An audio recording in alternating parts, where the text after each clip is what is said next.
Welcome to Me, an Astrology Podcast, where we explore astrology, tarot, psychology, and astrocartography.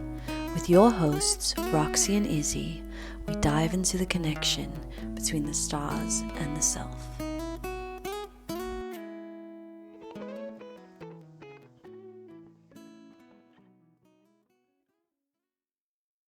Hello, everyone, and welcome to Me, an Astrology Podcast. I'm Roxy. And I'm Izzy. And this is episode 5. You are so much more important than your sun sign. So let's start there. Izzy, can you share a little bit about your perspective on the sun sign and maybe some of the stereotypical sun sign comments you've heard? Yeah, so in astrology, when to me, the first thing people think about when they think about astrology and the zodiac is like their sun sign, because it's just, when you look at the horoscopes and the news and stuff and whatnot, like or on in apps, a lot of them will be actually based on your sun sign, which I think is not really that accurate. I think rising sign horoscopes are better, and I think most other astrologers will agree with that. Um, but yeah, it's also really funny how people kind of try to use the sun signs to debunk astrology. Specifically men, specifically heterosexual men. Absolutely. They will, I'm not saying all of them because I have had some heterosexual male clients and Uh-huh. you guys are awesome. Um, but they will use the sun sign to be like, oh, well, for example, they'll say something like, oh, well, Leos are supposed to be like this and I'm not like that. So astrology is BS. And it's like, well, do you know your Mercury? Do you know your Mars? Do you know your moon? Do you know your ascendant? Like, no. So maybe they don't understand that there's the whole chart. And that's what we're talking about in today's episode. That's the crux of today's episode, that there's so much more than just the sun sign when we talk about our birth chart in astrology. Absolutely. Really, astrology is a holistic, thing. It's a nuanced thing where we have to look at sometimes hundreds of components and tiny details to really make sense of what the chart is trying to tell us. As you mentioned, absolutely the rising sign can give us a lot of information. And if you are looking at horoscopes, I would recommend, just like you said, to go for the rising sign. Um, but I wonder if, personally in your life, have you ever felt pretty misunderstood when people look at your sun sign? Oh yeah, I mean, I'm a Scorpio sun, and that already in and of itself kind of has like a bit of a negative connotation depending on who you're talking to. But Scorpio is really vilified, I feel, out of the signs. Like Scorpio, Gemini, I think also these tend to be signs that are very disliked. Um, and I do embody some stereotypical like Scorpio traits, but I feel like I also definitely don't. Like I don't identify with like all the traits of Scorpio. And so I think, people will meet me and they'll ask what my sign is and I'll say Scorpio and they'll be like, "Oh, I hate Scorpios," or like, "I don't trust Scorpios," or like, Ooh. "I was burned by a Scorpio," or like, "My crazy ex was a Scorpio." That's the one I hear the most, my crazy ex. I do hear more negative things about the Scorpio men than the Mhm. women, Mhm. but nonetheless, yeah, I definitely think I've been like prejudged based on being a Scorpio sun, even though I don't necessarily identify with like all the aspects of that sign. Yeah, absolutely. I mean, me being a Pisces, and I do not resonate so much with the energy. Very often, when people only really understand the sun sign and they ask me what my sign is, I say Pisces. And I immediately realize that they're thinking, okay, crybaby, okay, sensitive, and I'm just not that way. With people who know astrology, I usually say, I'm a Pisces, but I have an Aquarius stellium. Because I feel like if I just say I'm a Pisces, there's no resonating factor with who I am as a person. Yeah, and it's not giving the full context of you or your like experience as a human. Mhm. So, Absolutely. So today we are going to get into, various aspects to look out for in a chart, in your personal chart. How about we start with the big three? Now, we have done a previous episode on this when we have done a deep dive into the big three and what that might mean for your personality and your temperament. Today we can give a brief overview. Maybe we can start with the moon sign, Izzy. So if we look at the big three, tell me a little bit about why this is important and why you think we should look at it in the charts. Yeah, I always say, and I think I did mention it in one of our last episodes when we talked about the big three, that for me, the first sign in the big three that I look at is the moon. Um, it's so important because it's our emotions, it's our emotional world, our emotional reactions, how we process things emotionally. Um, and so a person might have like a stereotypically quote unquote emotional sun sign, like a water sign, like for example, Cancer. But a Cancer with like an Aquarius moon or like maybe a Gemini moon may not be as emotional, quote unquote, as a Cancer sun who also has a Cancer moon Right. or has a Pisces moon. So I think it's really important to look at the moon sign because of that, because it really tells the story of the person's inner world and how they deal with all those emotions and feelings inside of them. Mm. Um, what do you think about the moon? Do you think it's the most important, or I feel like you like focus a lot on the rising too. Absolutely. So I will say that, with the big three, just for those who aren't fully aware of it, the big three involves the sun, the moon, and the rising. We have mentioned how insignificant we feel the sun is, but I think it's important to note that, it depends on whether you have a day chart or a night chart as well. So if the sun is above the horizon, you have a day chart, and the sun might have more of an impact on you, your personality, and the way you think and feel. Whereas a night chart, what means the sun is below the horizon when you're born, you might resonate more with your moon. So I personally have a night chart, and I really resonate with my moon sign. But yeah, as you mentioned, the rising sign tells us so much about our life experience. Not only does it point us in the direction of our ruling planet, which is incredibly important in, what's important in our lives, what our lessons are here to learn, what our Yeah, like the, experiences the might be. themes of our lives. Yeah. Absolutely, right? The rising sign shows us which planets and which signs we have in each house, which indicate, the parts of our lives. Um, I mean, just going back to the moon sign a little bit, I was wondering if you felt like your sun sign or your moon sign connects more with the way you feel and the way you process emotions for you personally.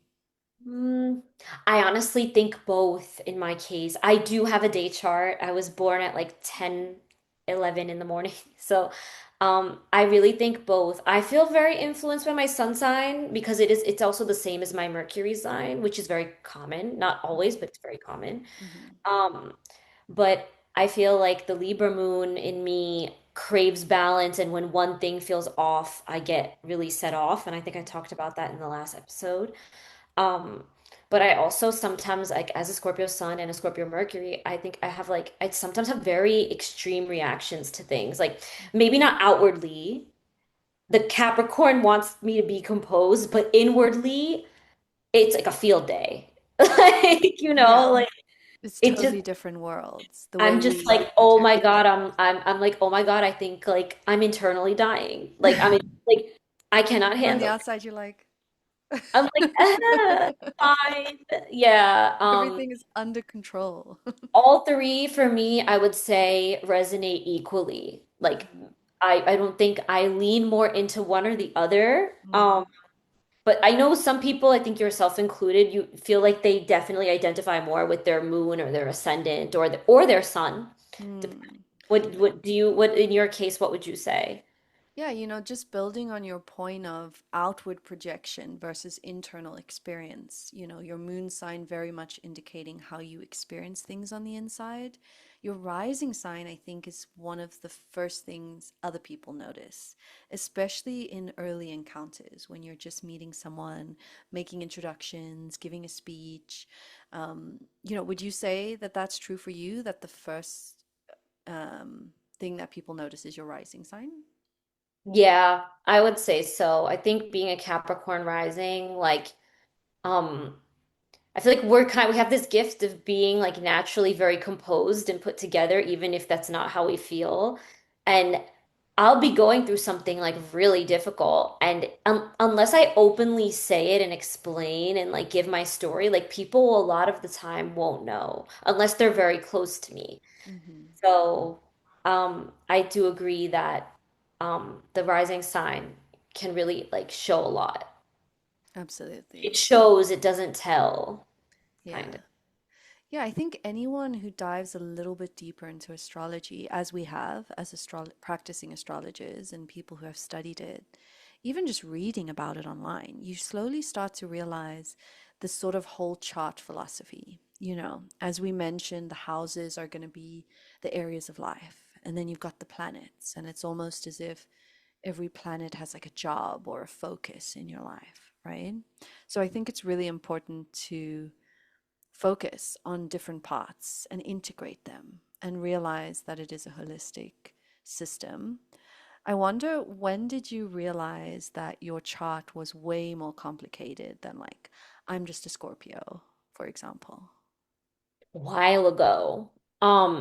Maybe when I guess right before I started studying astrology around maybe when I was like 19, because my friend showed me this app called Daily Horoscope. I still have it on my phone. Um, and from there, I just wanted to know more about astrology, so I just looked up like how to read my birth chart or something, and I found this website that I used to use. Now I don't really use it anymore, called Cafe Astrology. It's very like very good for beginners and it's very basic. Hmm. Um, and it gave me like an overview of my chart with like written descriptions and like my planets and my house placements and the angles and all of that. And that's when I was like, okay. I literally said to myself, I was like, this is gonna take me years to learn fully. And it did take like to really learn it and integrate it, it did take years. I'm And still I'm learning. still learning. That's the Yeah, thing. I'm still learning. absolutely. I'm always like, investing in books and all of that. If I can, courses, like I'm always, yeah, you know. Yeah, it's And what about you? ongoing. How old, like, when did you like figure out that you were not just a Pisces? Probably from the moment I understood what a Pisces was. I just couldn't quite explain it until much later in life when, actually, shout out to an old colleague, Simon. He put my chart together. He had a basic understanding, more than a basic understanding, I would say. Um, and he pulled up my chart and he took a bunch of descriptions of all the planets and everything. And he gave me a document that he printed out. And I read it. And I started to realize how my Pisces sun and Mercury integrates with my Aquarius energy. And, Uranus in Capricorn in my first house is why, I have this sort of rebellious aspect, and my Sagittarius moon that like wants me to travel. And I started to realize that the bigger picture was quite resonant, very true to me. And I think because of my misunderstanding of astrology, it took me a while to get into it. I only really started studying and showing interest in it in like maybe my late 20s. Yeah, like it's kind of amazing when it all like clicks. Like Yeah, for me, like I was just like, oh, um, why am I such a people pleaser? Like I feel like Scorpios aren't people pleasers. Like I was like, why am I like so concerned about other people? And then I found out that I had my moon in Libra and I was just like, oh my God, this makes so much sense. And then I started believing in it more and more. absolutely. It's the sense of it's resonating. once it resonates, it's not even about believing anymore. It's or convincing anybody. It's like this feels true to me. Yeah, like And it quite a clicked. beautiful experience, right? Getting to know yourself. Okay, so as we mentioned, the planets are sort of the jobs and the roles in our energy, in our lives. Maybe we can chat a little bit about that. We can start with the personal planets, if you can kick us off with Mercury. Yeah, so the personal planets kind of reveal like how we are in our dealings like day to day and our just the way we think, the way we react, like very like interpersonal. They very much are related to our interpersonal world and our interpersonal life. And so Mercury, is an interesting planet. It's very fast moving. It's not too big. And in astrology, it rules, or at least Western astrology, it rules over, communication, thinking, and the mind. Hmm. So in our chart, our Mercury sign and house placement, really reveal um, the way a person thinks and the way they process information, the kind of logic that they might apply Hmm. to one's dealing with like different situations and conflicts. Yeah. Um, and so I definitely resonate with my own Mercury sign and Scorpio, Mhm. obsessive thoughts all the time. Yeah, and my Pisces Mercury, I'm great with meditation, visualization, all of these things, an artist as well. So yeah, I resonate with that too. Another personal planet is Venus, and Venus sort of represents the way we love, the way we connect, not just in romantic relationships, but in friendships. I would say it also dictates or is connected to what we find as abundance, right? What we think is beautiful, how we make our money, how we spend our money, what we prefer to look at and be surrounded by. Is there anything you would add to that? Yeah, I guess I don't know if you said it already, like attraction. Yeah, Like what we're attracted to, for what sure. we're attracted to, but also like how we attract others. Like what about us attracts others? Mm, Like a Venus and Scorpio, for example, like myself, like they might feel more attractive and attract more people when they're kind of like, into like dark, spooky things and witchy things and those kind of color palettes and stuff like that. I think it's a lot about attraction as well. absolutely. Yeah. So if you're wondering why you're attracted to the same kind of person, why your friends are in a similar, I don't know, community or aesthetic or romantic partners, look to your Venus sign. There might most likely, and seventh house, most likely will be something there for you to explore in terms of your patterns. Mars is another personal planet, which is quite a fiery one. What would you say is the role of Mars in a person's chart? Yeah, for me, Mars is like kind of a person's motivation, their drive, the way they go about taking action and kind of going after what they want. It's like the Mhm. chase, it's like that pursuit, Yeah. something. And also the way that a person responds to conflict. So like, an Earth Mars may not respond, probably won't respond to conflict the same as a Fire Mars. Mm. Fire Mars are more maybe instant. And Earth Mars might like have a more seething, what's that word? Seething anger and reactions that kind of are a bit more below the surface. Mhm. Um, but yeah, I also think Mars um, I feel like I made a video about this a while ago. Like to me, Mars is such an important planet because it's your energy, but not just like your energy amount, like the amount of energy that you have, but also like I feel like a lot of it has to do with your aura, Mm. like the energy that you project. I really do believe that. I feel like I could feel a person's Mars placement and like more than other signs for sure. I Oh, really feel that's like I actually a can. really good point. I honestly haven't thought about it that way before. But absolutely, yeah, the Mars sign, the energy comes through quite strong. And, just as you said, I think the Mars sign shows how we fight. It's our instinct. So, a fire Mars. Also the modalities. For example, don't ask me why, but I have spent a bit of time looking at the charts of UFC fighters out of curiosity, like what makes a UFC fighters, person do really?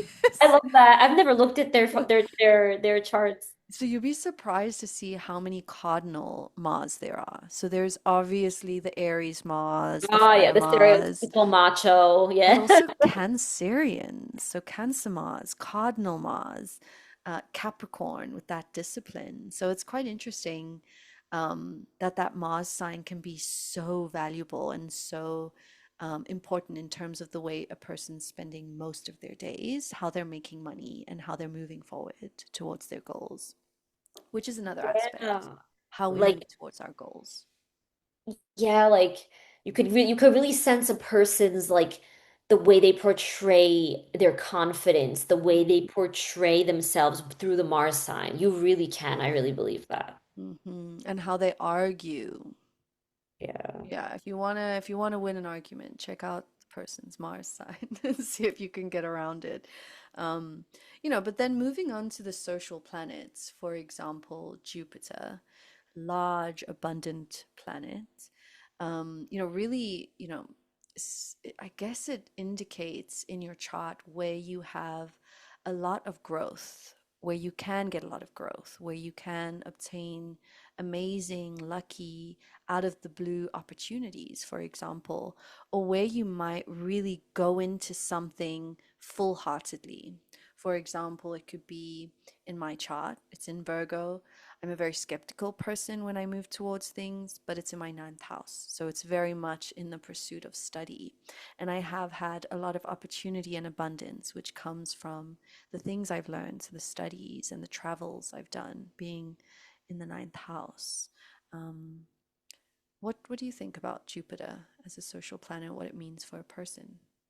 Yeah, I think it shows a lot about where the person might have like hidden luck or hidden gifts, Mm, that they may not be so aware of at first, but I feel like it is like a slower moving planet, so it kind of may take time to realize like what it is that activates that.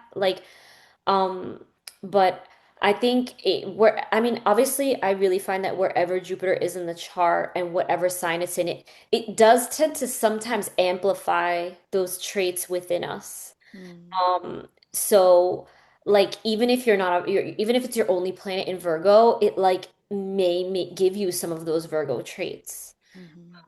in your personality, in your case. In my case, it's in Scorpio, and I'm like, oh my God, I already have enough Scorpio. But it's in my case, it's yeah, it's in the 11th house, and I have a huge 11th house stellium, and I have found that my friendships, my communities that I'm in, like really nourish me on an emotional level, but also like have helped me get through everything, even with my business, like, you know, people referring me, um, wanting to like build businesses together, to build something together, like projects and stuff. I found that that's been a really big theme in my life. So I think where Jupiter's placed, it's like in your case, it's like travel, philosophy, expansion. In my case, it's I guess very much about like community and collectives, and like those have been very big themes in my life, like groups. Um, Although I may not always feel like I fit in them, it's just been a theme. Like I've gained a lot of growth from through my like communities and social dynamics, and Mm. also just benefits in general. Yeah, I think that's a good point, is that, these social planets are very much affected by the planets close to them, the house that they're in, and the sign that they're in, as to where we're going to get those opportunities and those, moments of expansion or growth, as you mentioned. What about Saturn? How do you think Saturn shows up for people? I think Saturn really shows where a person needs to develop more discipline and structure in their lives, where they may face some obstacles. A lot of people say that it's karma, and yes, it's karmic, but I don't think that's like the biggest theme necessarily of Saturn. I think it's really about like where a person may face obstacles, like whichever, especially the house that it's in. will show a lot of that, but also the sign that it's in will show maybe like the like it'll be kind of a like what is it? What's the word called? Yeah, like a bit like debilitated, right? So like when you have Saturn in a certain sign, you may have a bit of trouble understanding and embodying the qualities of that sign. Like if you have like for example Saturn in Capricorn, it's like developing structure and like routines and stuff like that might not come as easily.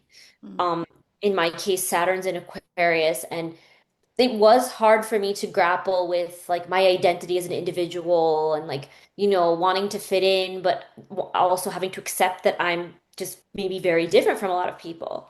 Like those Aquarius themes for me were a bit harder to embody, if that makes sense, mhm. because it shows, yeah, what do you think? Do you agree? Yeah, I mean, I think in your particular chart, yeah, but in my case, for example, I have an Aquarius stellium.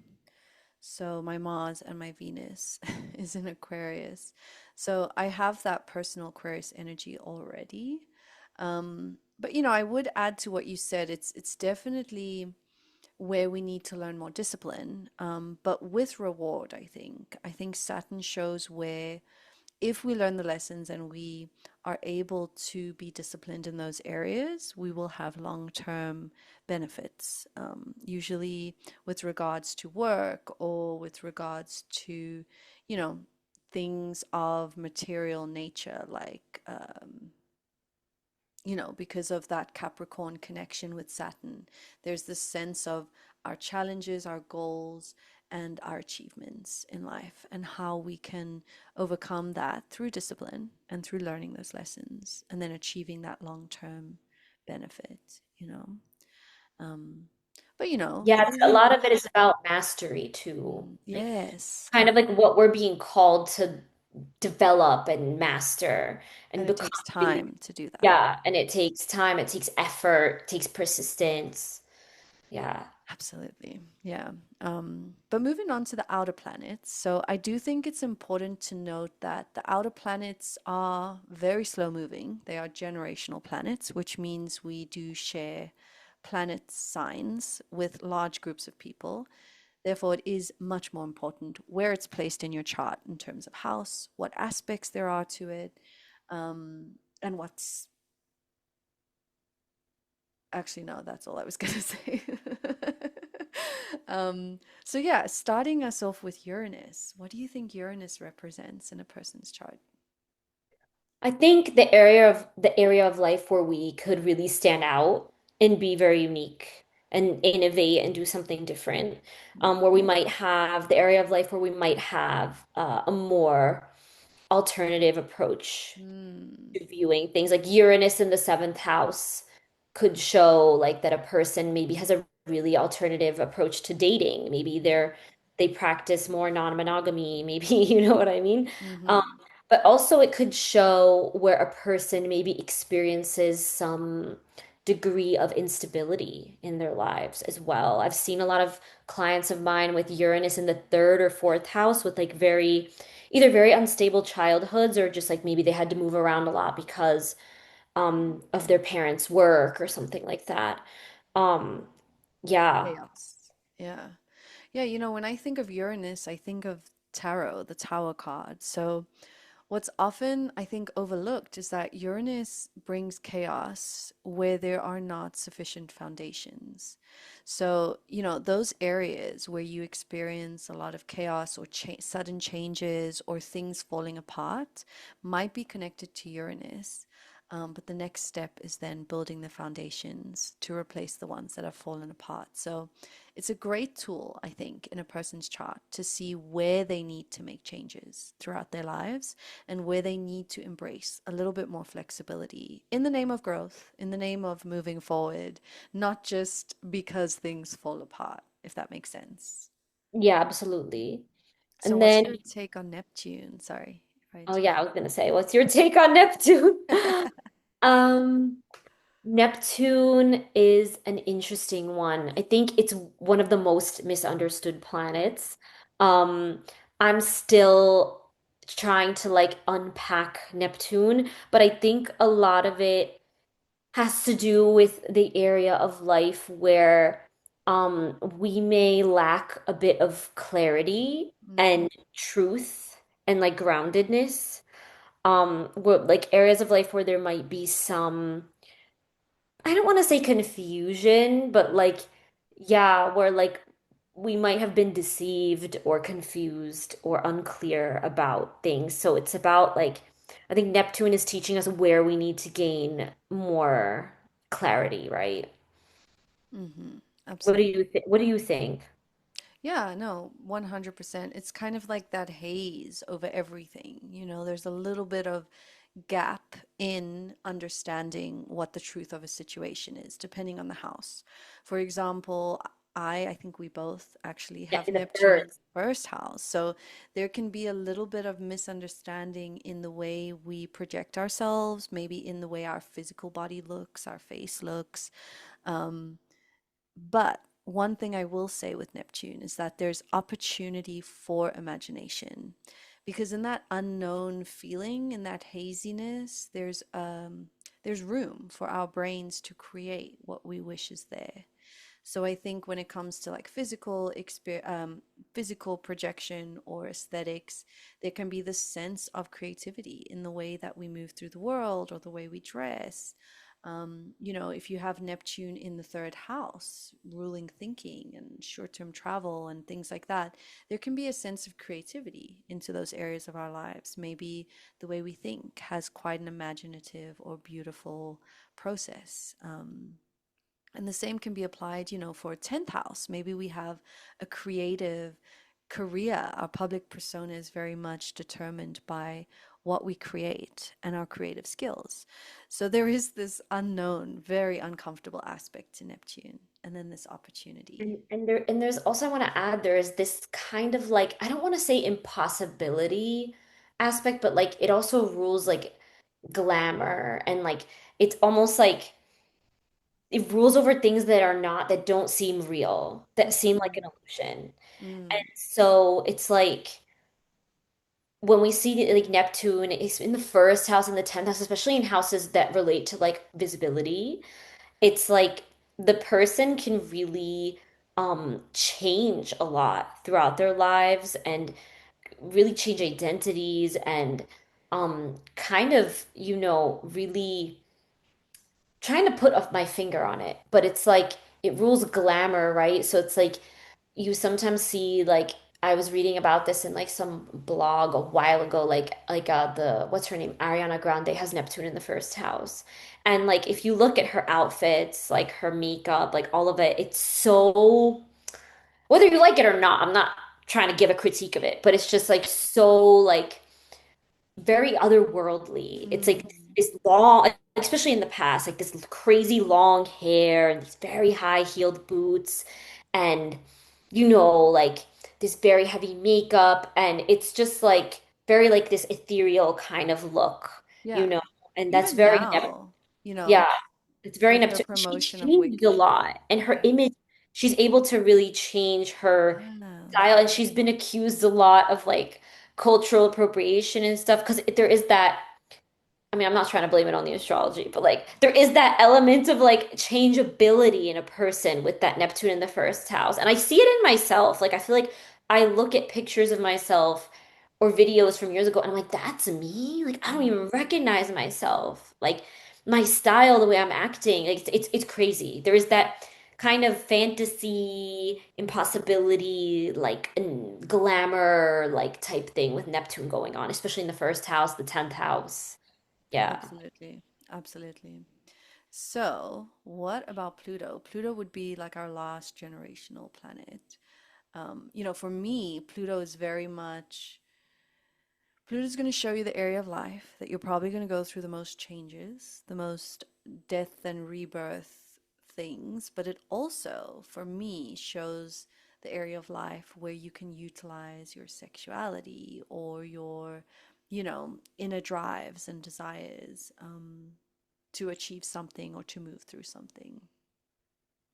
Yeah, I think it really shows where we might undergo a lot of transformation, as we talked about in the Pluto episode a couple weeks ago. Mhm. Um, it really shows where we're going to undergo transformation, where we might experience, loss, but also gaining something new, which is, transformation in and of itself. It could also show where we might experience some power dynamics, some clashes, some, it's a more contentious area of our life, I think, where Pluto's placed for sure. Hmm. Yeah.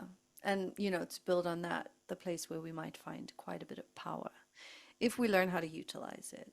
Um, Yeah. yeah. So, as we mentioned, the planets are sort of the jobs and the roles within a person's chart. What about the houses? How about we go through them?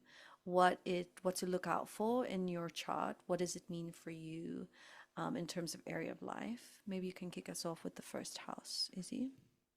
Yeah, so the first house is obviously really important. I mean, they're all important, but the first house, it rules over like our identity and our sense of self. It's where the ascendant is found. Hmm. So, any planets, or luminaries, celestial bodies like found in that first house could really influence our personality, our appearance. They could even really taint the rising sign. Like they could make it kind of a bit more difficult for someone to pinpoint our rising sign. I find if someone has like heavy, like strong first house planets, it really, Like Pluto in the first house, for example. I always think Pluto first house people are Scorpios. yeah, or like Scorpio risings too. Yeah, yeah. Yeah, I think the first house, it's like the first thing you see. It's the self, it's the identity, the physical body, the appearance. Hmm. Um, so it's a very important one, Yeah. especially if there's planets in there, forget it. And we both have not personal planets. We both have outer planets in there, which is pretty cool. I have my North Node there, so it does feel really personal. Um, but yeah, moving on to the second house. Second house would be, you know, Money.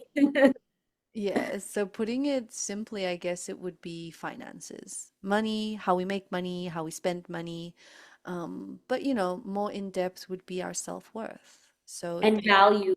yes, so it definitely includes what we think is value, what we think is valuable about ourselves, and our personal values. Yeah. Yeah. And then the third house, it really show it's the house of communication, thinking, the mind. It kind of reveals, the sign ruling over it and planets in there, really reveal like a lot about the way we think and Mhm. how we process information. It's similar to the Mercury sign, but also it also rules like short distance travel, siblings, our local community. And that makes sense because it's like what our immediate environment is what we have on our mind the most, like the here and now. It's very, to me, I don't know if anyone else has called it this, but like to me, it's like the house of the here and now as Hmm. well. I, Interesting. I kind of identify with it in that way. I don't know if you do, Mhm. but yeah. I have my sun and my Mercury in the third house. So, the third house is quite strong for me in my chart. Even if I don't necessarily resonate with Pisces, third house aspects are something that I face a lot, which, thinking, my whole life has been about mastering things like meditation and, um, communicating, talking, reading, writing. These are all connected to the third house as well.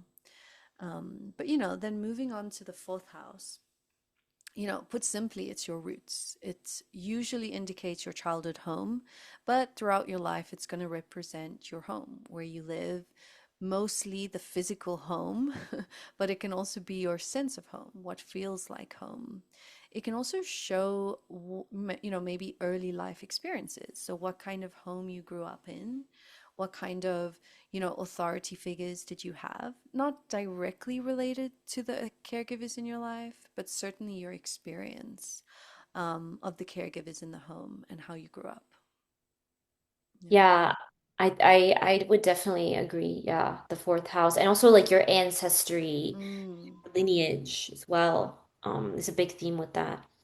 yeah. And then when we look at the fifth house, this one encompasses a lot of things, all things to do with creation. So creativity, sex, children, as well as our vices, addictions. Um, and because that is something that is created, right? A habit has to start from something. You have to start doing something. Um, and so, and also just like pleasure, like enjoyment. The fifth house is a really interesting one because I think a lot of people don't talk about this, but I think a lot of the fifth house relates to balance. Like that we want to like enjoy ourselves and be happy and do the things that we love that bring us joy, but also like we can't get carried away. Mm. Um, so I Yeah, feel like a like dominant fifth house person might be the person inclined to indulge a little bit too often, particularly if the moon's there. yeah, the moon, even Jupiter I've seen. Yeah. Yeah.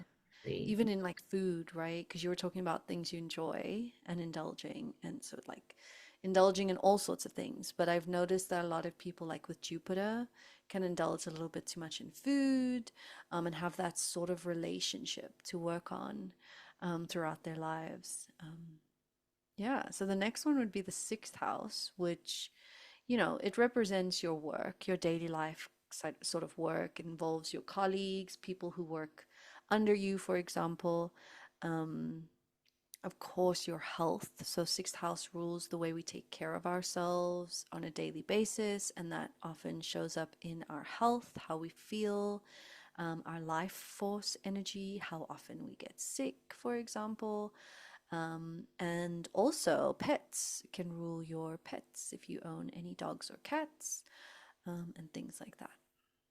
Yeah, like to me, I think yeah, the sixth house is very much like about a lot about the routine, Yes, the how you day to spend your day. days. Yeah. Yeah, and like if you have a pet, that's part of the routine, right? And Mm, the health, like if you have a regimen and all of that.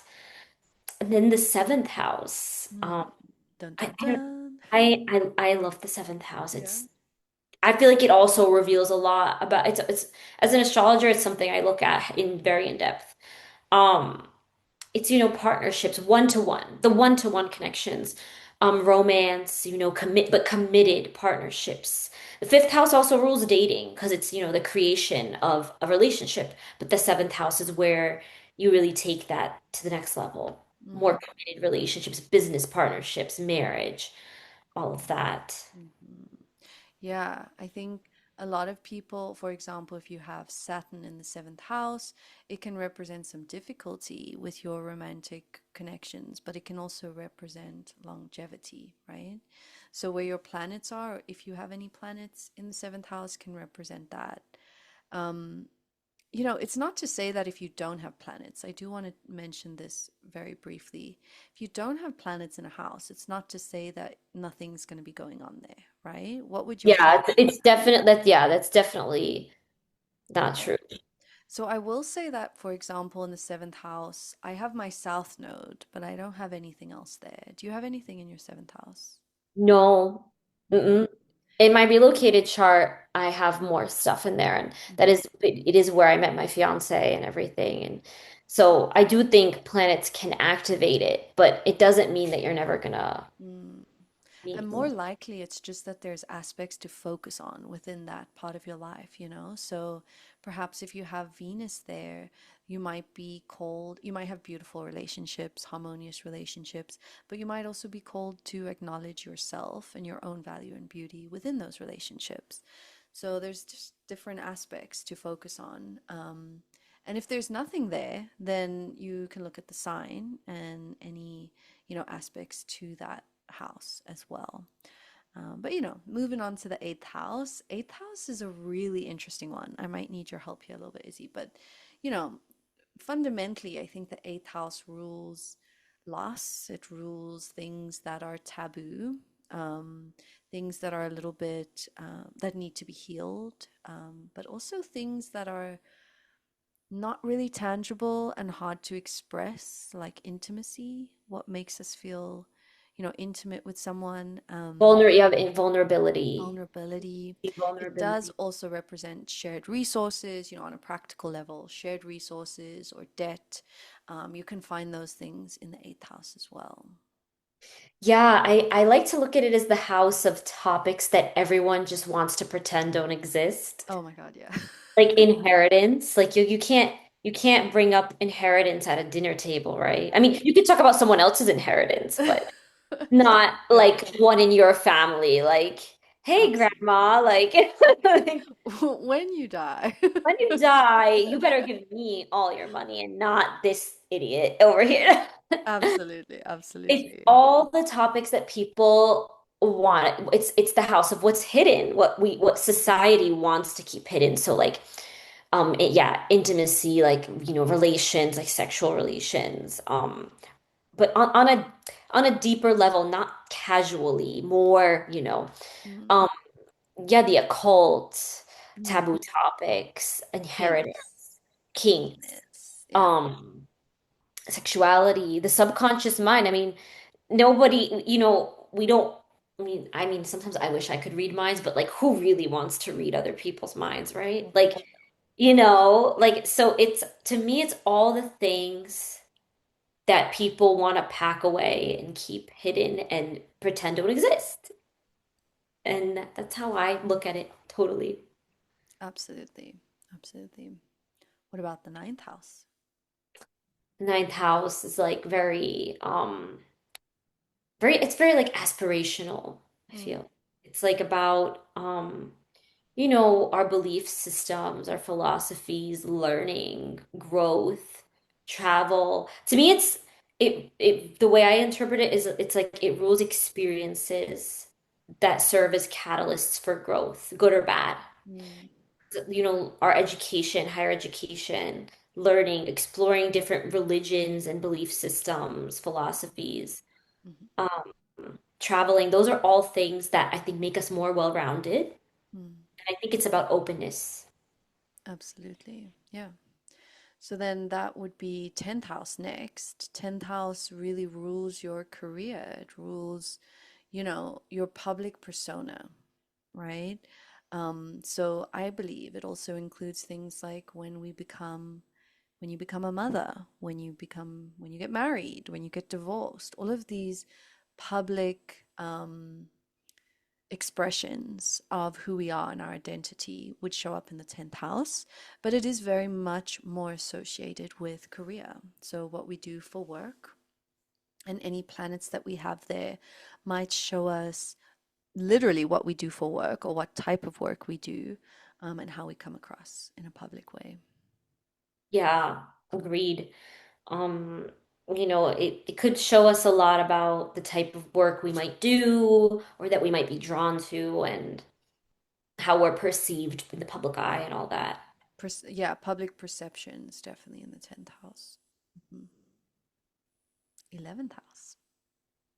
Yeah, I have a huge stellium here in Scorpio, so this is like for me, I feel like I've got a pretty good grasp on the 11th house. Mm, The 11th house is like your networks, your community, and as well as your hopes, dreams, aspirations, the things that you embark on to do. And I think the message of the 11th house is that you can't do those things alone. There's always other people, there's always moving pieces that mm, are in the form of other people and community and not that's and to me community doesn't have to mean like being in a group all together. Community is just like, having those ties to people, having those connections can really enable you to really achieve what you want and you can help others achieve what they want. It's altruism as well. mm, Um, yeah, I love the 11th house. mm. Okay, so 12th house, which I have my moon here, so I also I feel have I very. have Mars here. Oh, wow. Yeah. So the 12th house is, it's really the 8th house is what we want to keep hidden, and the 12th house, I think, is just what's hidden. So sometimes it is really difficult to access what's going on in the 12th house for us in our chart, it can represent our subconscious, you know. So if you follow psychodynamic approach, for example, in psychology, it's the parts that we can only access through dreams or through deep, deep self exploration. It can also be where our trauma is. If you know, you believe that we hold trauma in our subconscious and it informs our actions.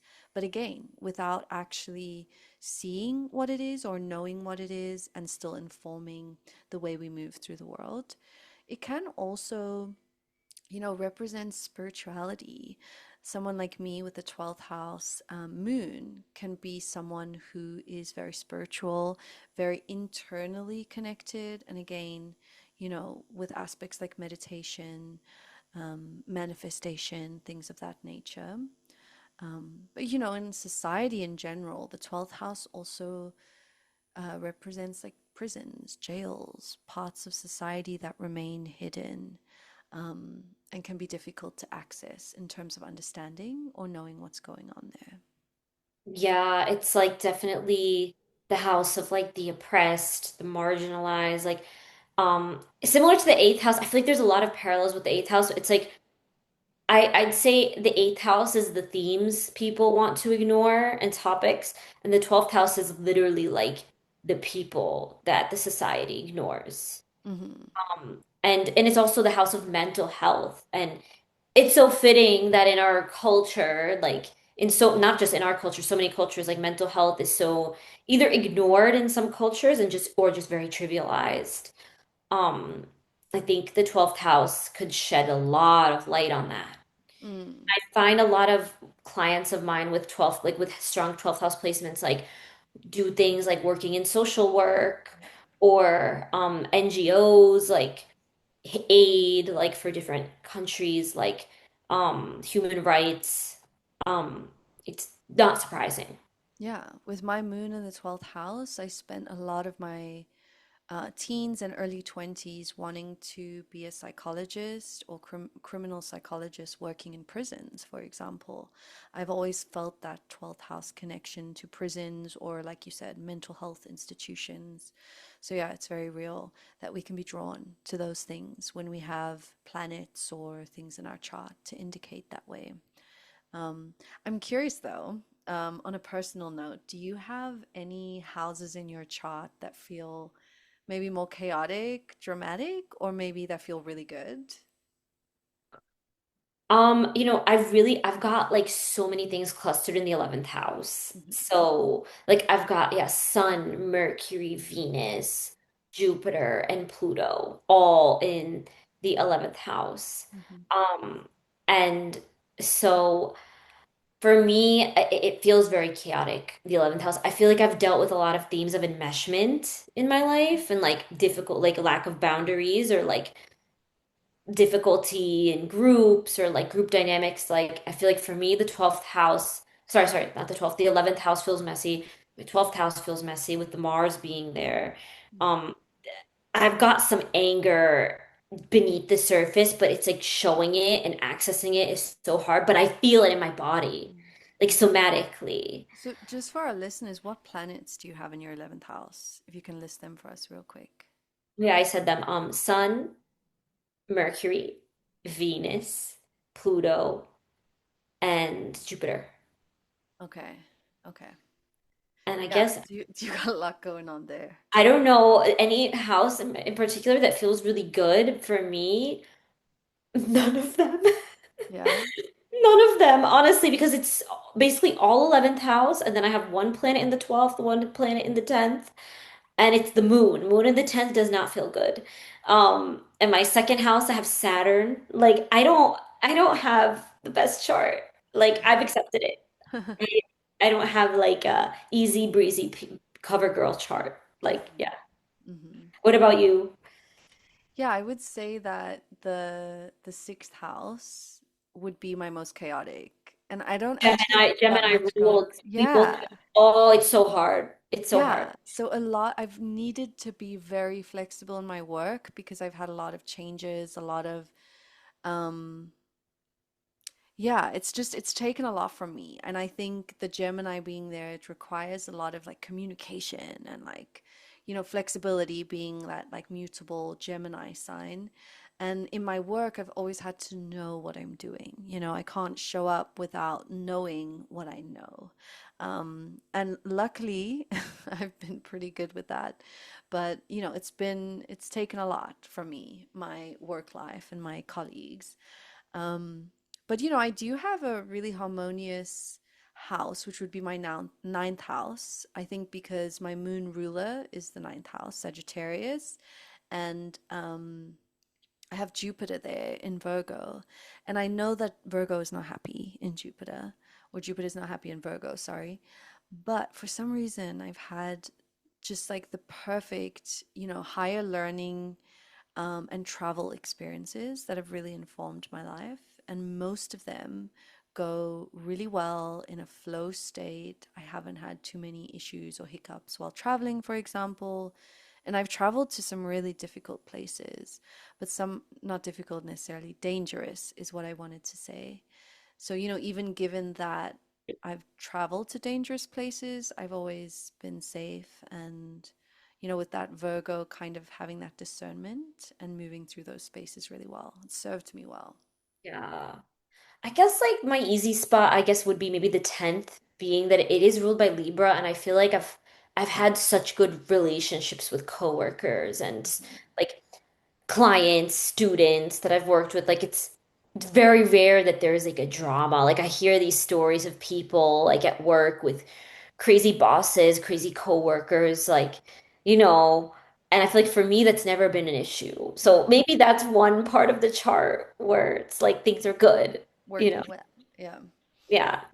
Okay, so just in the spirit of, speeding things up a little bit, how about we go through the elements and the modes quite quickly? Just for our audience, we don't want we don't want another 2-hour episode, so we are trying to create boundaries on that. Um, but Yeah. starting with the elements, Izzy, tell us, what do the elements tell about a person's chart? Maybe you can tell us a bit about all three or all four, sorry. Yeah, so we've got fire, earth, air, and water as our elements, and each one is very different. Some of them do have things in common, but fire, for example, that's fire is the element of Aries, Leo, and Sag. And fire signs, stereotypically they are known to be a bit more temperamental, more passionate, maybe more reactive, more reactive, like like quicker to react. Yeah. Um, but also maybe I feel like stereotypically they might get angry, but they could cool down just as fast.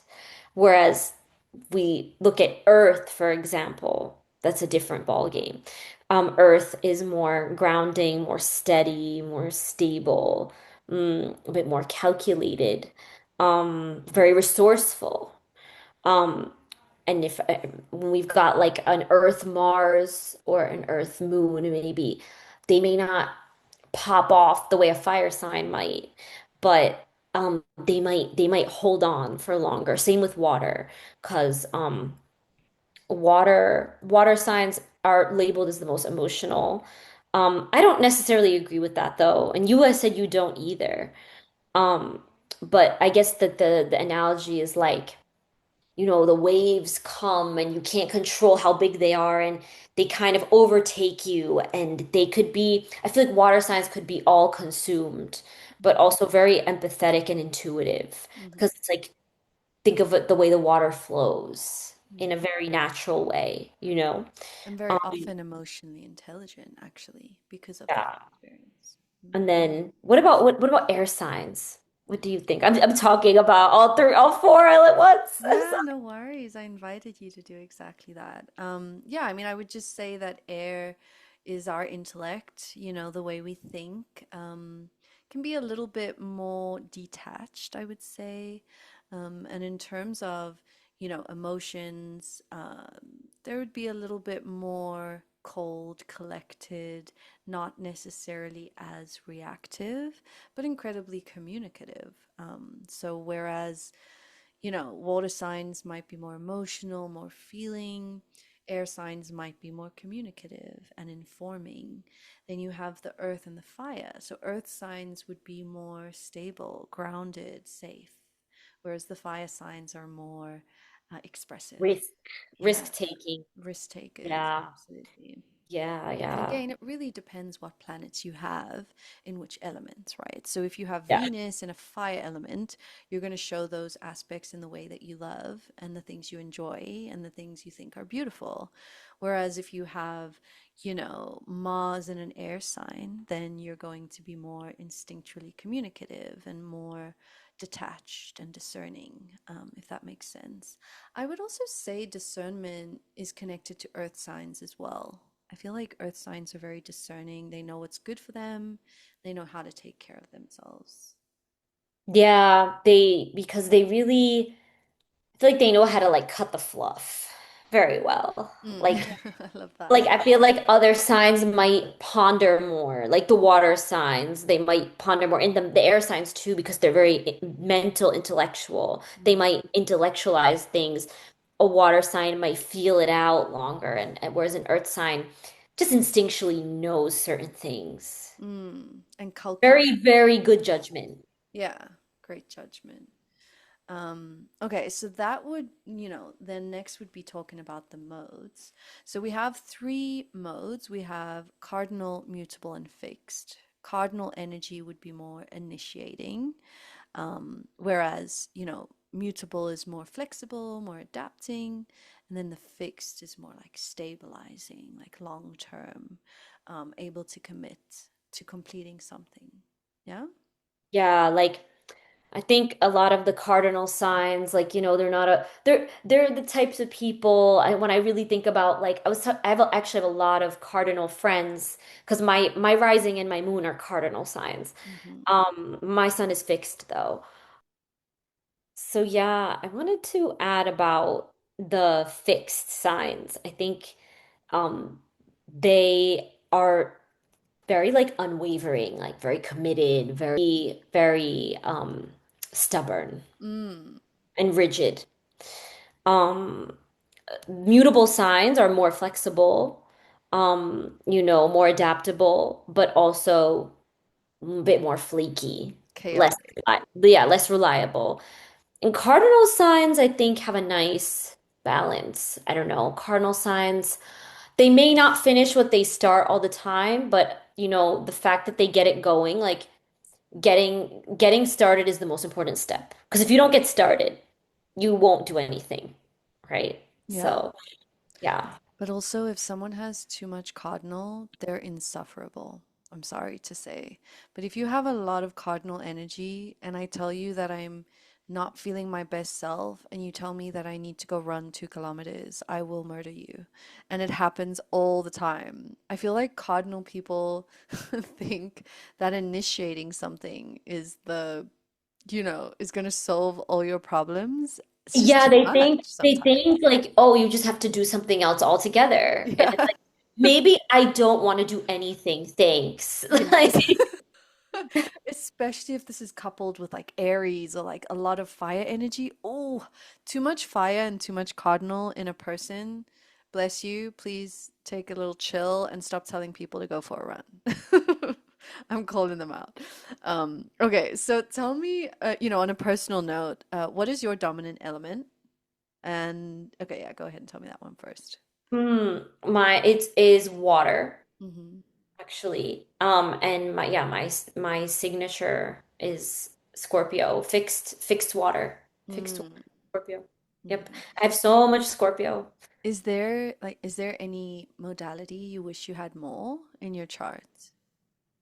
I guess mutable because I have some mm, yeah, I have some cardinal. I do have a lot of cardinal and some fixed. I do have a little bit of everything though. I'm happy that I Oh, have a little bit of nice. everything. I think I have a good balance. Yeah. You have a lot of fixed and mutable, right? So I actually, we'll get onto the signatures in a little bit, but yeah, I have mostly air element and why can't I think of the word? Mutable. So mutable air. So Mm. Gemini is my signature, which makes a lot of sense. Okay, so moving on to the next part is about decans. So I'm sure you've heard that, Izzy, as you were talking about earlier, oh, a January Capricorn is different to a December Capricorn, or, a February Pisces is different to a March Pisces. So can you tell us a little bit about why that might be the case? As you're doing that, I am going to share my screen.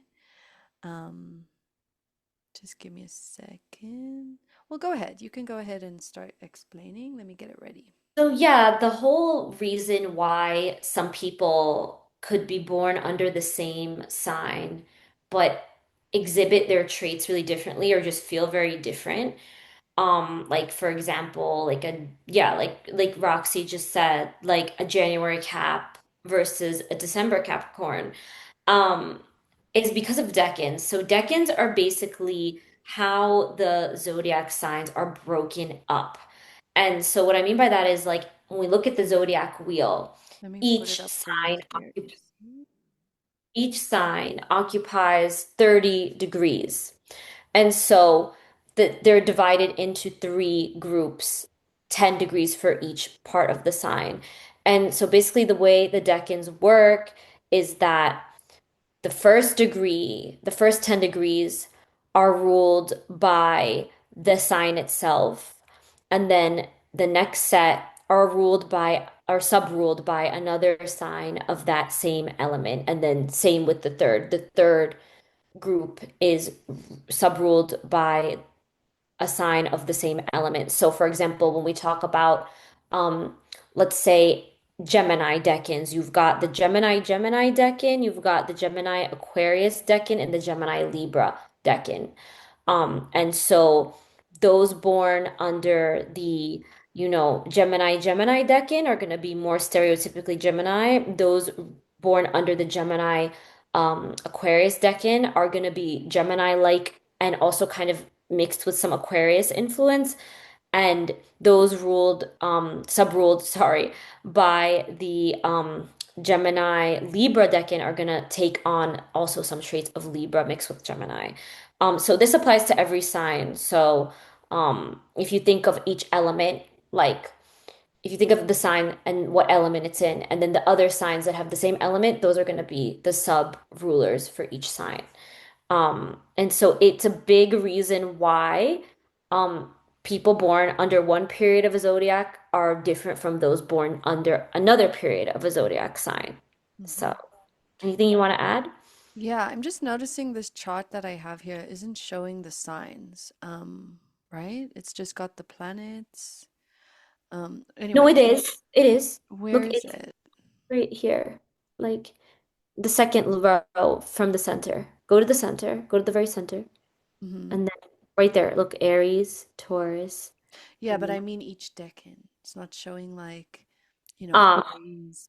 Anyways, it's not a big anyway, deal. yeah. I just wanted to mention that this is a random chart that I got off the internet. It's by John Michael Allen. Whoever you are, thank you. I love it. I picked it because it was the most beautiful. But yeah, you can get a lot of charts like this online. You can check out based on the degree of your rising or the degree of the planet.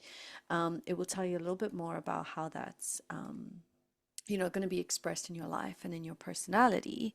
For example, Izzy, we're both Capricorn risings, but I think that our expression, our outward projection of ourselves is quite different. Can you tell us a bit more about that? Yeah, so I was born I'm a Capricorn rising at 1 degree. So I was born right when the rising sign shifted to Capricorn from Sag. Hmm. And so that makes me a Capricorn rising. Like I'm born under the first decan of Capricorn when we refer to the rising. Hmm. Um, But, and so that makes me like take on very like stereotypical like Capricorn traits with my rising sign. And I definitely do feel that. Like I don't feel really connected to the other earth signs when it comes to my rising sign. It feels like just very plain Capricorn. Whereas you, I think, are born under the Taurus one, the Taurus decan, the Capricorn Taurus, which is sub-ruled by Venus. Hmm. And so, how would you say your experience has been with that, being born under that decan as opposed to one of the other ones? Yeah, so I think, with Capricorn, it has its own sort of, traits, which I think I definitely relate to. There's a certain like sharpness when it comes to, Capricorn features, for example. Whereas with that Taurus decan, I think I have a little bit more of a softness or a gentleness, especially to my features, because this is the first house. And there's that connection to sensuality, which very much connected to our fifth house, which is in Taurus as well. So I think it shows up for me very much in, Taurian things, liking, um, having a lot of sensory pleasures, for example, and being very much governed by those sensory pleasures and desires. Also being able to relax, I would say, is connected to that Taurus decan. A I lot know. of, I feel like I can't relax. right. So being a Capricorn, you're probably like a lot more like switched on and like On all the activate. time. Yeah, Yeah. with my Cardinal Taurus, energy is huge. Yeah. right. With my Taurus decan, I think at least I come across as more chill, more relaxed, even if I don't feel like it, and even if I'm not actually. I think I have that outward expression of the Capricorn energy. Does that make sense? Yeah, definitely. Hmm. Yeah, so I think the decans really, it's kind of one of those details in astrology that, yeah, it can help in your understanding of astrology, but it is a small detail and it can be used to describe why, certain people with the same signs, or in our case, same rising sign, can still express so differently. Um, Okay, so next, I'm going to stop sharing here. Next would be the chart signature. So we did mention this briefly, and I'll tell everyone a little bit about how you calculate that. First of all, you can go on astroseek.com, type in your birth details, it will do it for you. But mainly it's just looking at the main element and modality in your chart, and the sign that fits that is going to be your chart signature. We say that this is kind of, um, your sort of overall energy, your overall flavor, I know you mentioned Mars being the aura, but I think the signature can also be very much your aura, how people feel you, how people see you as a whole. For example, as I mentioned before, my dominant modality is mutable and my dominant element is air. So I have a Gemini signature, which probably comes across as, a very changeable person, very communicative, likes to study, likes to read, knows a lot about what I want to know about. I'm not going to say everything because that's not the case. Um, a sense of energy to me in terms of, how many hobbies I have, how many things I do. Um, it very much makes sense to me. Now, Izzy, I know you mentioned that yours is a fixed water, which puts you in Scorpio. Scorpio, which is also your stellium. So it can be hard to sort of differentiate the signature from the stellium, I'm sure. For me, yeah, like being that I just have so much Scorpio and then Mm. knowing that that's my signature, I'm like, oh, well, it's Mm-hmm. not like a really a big like revelation for me, really. Mm. But I definitely identify with it being fi the fixed nature. Like, I mean, it's weird because I feel like I'm a very flexible person, but like I might, what's the word? I might concede like easily. Like I might give in. I think that Libra moon really is so strong in my chart. It's at 2 degrees, which is also Venus ruled. That's probably why. Mm-hmm. Um, I feel like that Libra moon is the only thing making me like more flexible, more willing to kind of go along with the plan because I do feel like there are moments where I'm like very inflexible and I don't realize it, but I'm like, oh, I'm being kind of difficult, you I know? mean, given that it's water, would you say that it's more like when it comes to your emotions. Like you don't play about how you feel and you don't let things go Yeah. easily, maybe? Yes, exactly. Like I'll be very flexible about plans or where to go, what to do, but it's like I'm a bit like picky about like who's involved. Hmm. Okay, if this person's there, they don't make me feel good, I'm not interested. Hmm. Whereas some people could just shrug it off and be fine. And I guess the fixed water is like, no, like Yeah, gonna clash with you emotionally and all of that. absolutely. Yeah. Okay, so we are both astrologers. We've studied it, we practice it, we see a lot of clients. So maybe we can talk a little bit about our approach. What do we look at first in a chart? What comes up as super important to you? Hmm. I look at several things first. Um, I guess for sure, like I said, the moon. Hmm. The moon is going to tell me a lot about how a person is emotionally, how they process their emotions, like how they emotionally react. I'd say I look at the moon, Mars, because it's like to me the Mars is a lot about the aura, the energy, um, the way that they anger, that they get angry, the way that they fight for what they want. The fighting spirit is really important. Obviously the sun. I more than the sign though, like I look at the decan always, and the house that the sun is placed in. Mm. Um, I also look at the seventh house because a lot of clients really want to know about love and relationships. Hmm. So by default, you know. What about you? Yeah. Wait, I wanted to add to something you said and it just left my brain. Um, Yeah, the sun, the placement of the sun. That's such a good point because I think as much as the sun sign itself doesn't give us that much information, where it's placed can show where we have a lot of like drive, and like connection. Visibility, Yeah, where we that's might be, important to us. where we might be kind of transmitting that sun sign energy. Absolutely. Absolutely. Yeah, so of course it depends on the client and what they've come to me for. Like you said, a lot of people want to talk about love and connection, so I would focus on the seventh house, eighth house as well as the fifth house, first house, and second house when it comes to love. But if I'm just blind reading a chart, the first thing I'm going to notice if there are any stelliums, where those stelliums are in the chart will show where there's focus, where there's intensity, depending on what planets are there, might show what difficulties, what's harmonious, what's easy.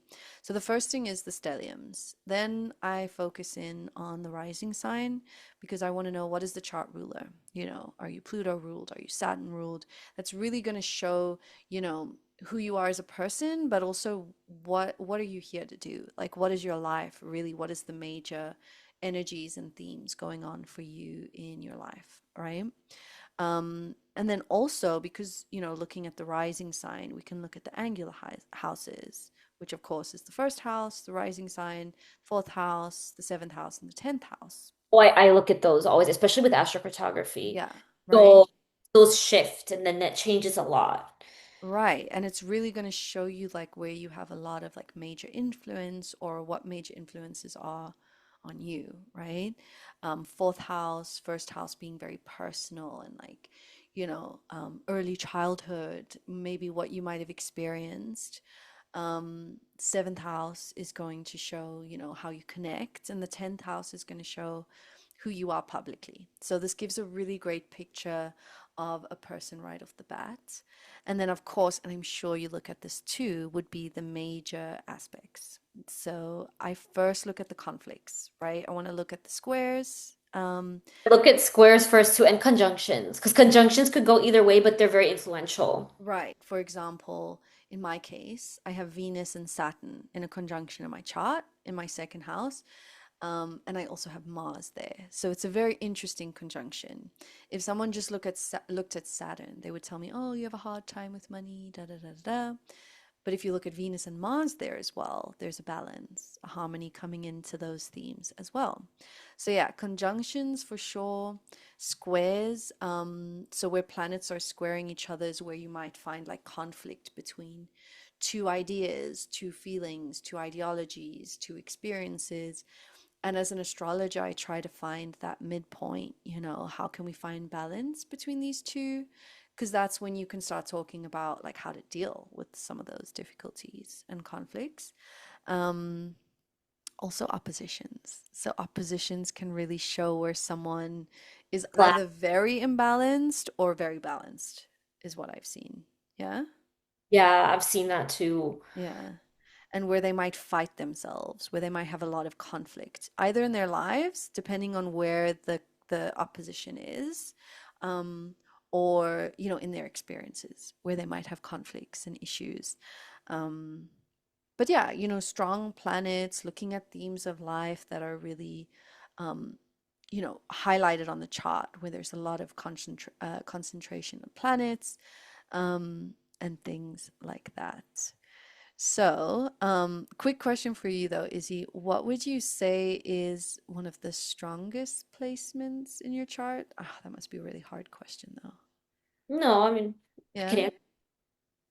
answer. Like I said, the Libra moon, very strong. I feel like it really, I feel like if I didn't have it, I would be very different. Like that need for balance, that wanting to kind of maintain, um, harmony in my relationships, even if even if that shouldn't be what I'm doing because maybe the person or the situation is not great for me. And I mean, I've gotten better with that, but I think the Libra moon and oh, my second house Saturn in Aquarius in the sign too, like the Aquarius, like I feel like I didn't start feeling really fulfilled career-wise until I started really working, like Hmm. becoming self-employed, and that's a huge theme with like Aquarius second house, like alternative work, working online, doing something really original, really that is really personal to you. Um, and I think that is really stood out for me, and also just like having a bit of trouble, difficult relationships with a bit of a difficult relationship with money and all of that. Working on my mindset with that, and also Jupiter in the 11th house. I think like I've been really blessed to have a lot of friends from all walks of life, all over the world, and that I managed to keep in contact with, and a lot of people get surprised when they hear that. So I'd say those are my top three. My Saturn in the second house in Aquarius, my Jupiter in Scorpio in the 11th. So yeah, like the genuine friendships. I think that's a big Scorpio theme, not like fakeness and all of that. And then the Libra moon for Mm, sure, I would say. mm. What about you? Um, it's funny. In my earlier days, I think I connected so much to my Sagittarius energy. I have a Sagittarius moon.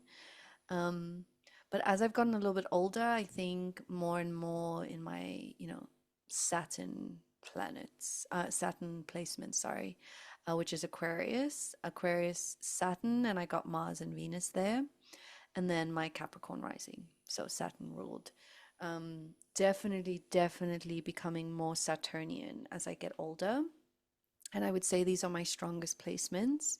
If you had to ask me to, summarize my chart, I would say I'm a mix of Capricorn and Aquarius, which similar to Scorpio, a lot of people will go, ouch, but it's definitely something I'm growing into and I'm learning to love. So definitely strong for me. Yeah, makes sense. Yes. So, just I guess we're coming to the end of our podcast, episode 5. And basically, I guess just to sum up, I would say, stop just looking at your sun sign. Check out your whole chart. If you don't know your chart, go on AstroSeek or one of the millions of free online platforms there are out there. Check it out, read what they have to say for each planet, and integrate all of that into your understanding of who you are from the perspective They of or they could just astrology. or they could just book a session. They could book a Or do reading. that. Yeah, it's Please. gonna be better than those online interpretations. But those some of those online interpretations are a good start, I would say. Yeah, They're that's how good. I started. Yeah, it's how I started too, and I'm glad I did Hmm. because if I had nothing to work with, I don't think I would have ever gotten that into it. if I had nothing Right. initially. Right. But yeah, no, guys, like read your chart, learn your chart.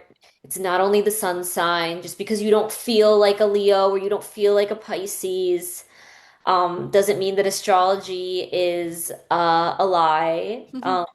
Yeah, keep it all, it's all integrated. It's all part of, like, all connected. That's the word, all interconnected. Yeah. And I want to also add, and I know that you feel the same way I do, Izzy, is that, astrology is so nuanced and so open to interpretation that it's really hard to say you're one way because of an astrology placement, a planet placement. Because they could all manifest in different ways. Like all the signs, all the planets, like all the houses have different traits and qualities and characteristics. Like you might get some of those from a sign or whatever and not another one. So it's like, it's really Absolutely. interpretation. Exactly, exactly. And integration, right? So understanding any of those planets in isolation, it can inform you of something, but it's certainly not the entire picture. It's one part, one chapter, or one insignificant aspect. Altogether can give you a lot more information. Um, yeah. So, I guess we're gonna finish up there. Yeah, Izzy, is there anything else you wanted to add before we finish? No, yeah, I think that's a wrap. All Thank you. right. So remember, guys, check out your chart, book a reading, whether it's with Izzy, me, or anybody that you feel good and comfortable with. Stay tuned for some next episodes where, as today we mentioned the houses and the planets. Our next episode will be an in-depth study and discussion on those planets, and then the following one will be an in-depth study of the houses. So tune in for those. And also comment below something. Comment your ruling planet. Tell us if you have any stellium. Yeah, come on. We don't want crickets. We want comments. Yes, please. Anyways, thank you so much for being here today, and we'll see you next time. Thank you. Thank you for listening to Me, an Astrology Podcast. We hope our insights inspire you to explore your own path. Join us next week as we dive deeper into the cosmos with Roxy and Izzy.